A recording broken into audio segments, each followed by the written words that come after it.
I don't know if you'll believe me, but one night, on an almost empty city bus, a stranger sat just across the aisle from me and spoke the exact words I had whispered to God in the quiet of my bedroom the night before. My name is Rachel Carter. I'm 29 years old, and I live in a small apartment on the outskirts of Denver with my 7-year-old son, Luke. That Tuesday started at 6 a.m. with Luke waking me up, groaning about the same molar that had been bothering him for weeks. I gave him the last dose of children's Tylenol and watched him try to eat his cereal despite the pain. The dentist had been clear. Luke needed a root canal this month, or he could lose the tooth completely. The cost sat on my kitchen counter like a small mountain. $1,200. I had 3 job interviews that day. 3 chances to turn everything around. As I dressed in my only office shirt, I remembered a phone call from my sister Jennifer a few days before. She'd called while I was sorting through past due bills. "Rachel, you know Mom and Dad would help if I just what? Admit I can't do this as a single mom?" "That's not what I meant." "It's exactly what you meant. That's what they think too." My parents had made their stance clear after Luke's father disappeared 2 years ago. "You made your choices, Rachel. We raised you better than this."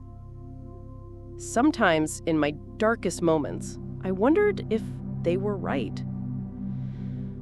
The first interview was at a marketing company downtown. The receptionist, barely older than me, sized me up when I announced myself. 20 minutes later, the hiring manager shook my hand with a rehearsed smile I'd learned to recognize. "We'll be in touch." The second interview lasted exactly 12 minutes. I lost them when I explained the 2-year gap on my resume. Being a single mom doesn't translate well on paper. By the third interview, in a small accounting office, my confidence had evaporated. When they asked about my availability for overtime, I hesitated, thinking about Luke waiting at home in an empty apartment. That single second cost me everything. That night, after Luke finally fell asleep hugging his little elephant, I sat on the edge of my bed and did something I hadn't done in months. I prayed. Not the neat childhood prayers I remembered. This was raw, desperate. God, if you are real, if you truly care, please show me that Luke will be okay, that I can provide for him. I don't know how to do this anymore. No one knew about this prayer. It was just me, in the dark, hoping someone was listening. If this story is already touching your heart, click subscribe and leave a like. Here, you'll find real stories of faith, moments that show God still moves, even in the smallest details and hardest times. The next night, I took the 9:47 p.m. bus home from the temp job I had landed at a call center, the only work I could find while looking for something better. The pay barely covered rent, let alone emergency dental care. The bus was nearly empty. Just me, an older man sleeping in the back, and the driver, looking just as exhausted as I felt. At River Street, the doors hissed open, and a woman stepped on. She looked to be in her early 40s, wearing a simple navy coat and carrying a worn leather tote. There were at least 20 empty seats. Yet she walked straight to the row across the aisle from me and sat down, as if she had always belonged there. For several blocks, we rode in comfortable silence. I stared out the window at familiar shops blurring past. When she spoke, her voice was gentle but clear, cutting through the quiet hum of the bus. "Your son will be okay. You can give him what he needs." I turned toward her, my heart stopping mid-beat. These weren't just similar words to my prayer. They were exactly the same. "Excuse me?" I whispered. She looked directly at me, her eyes holding more understanding than any stranger should have. "You're doing better than you think. God sees this." The bus hit a small bump, and we both shifted slightly.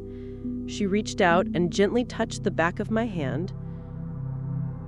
He will smile without pain again, very soon.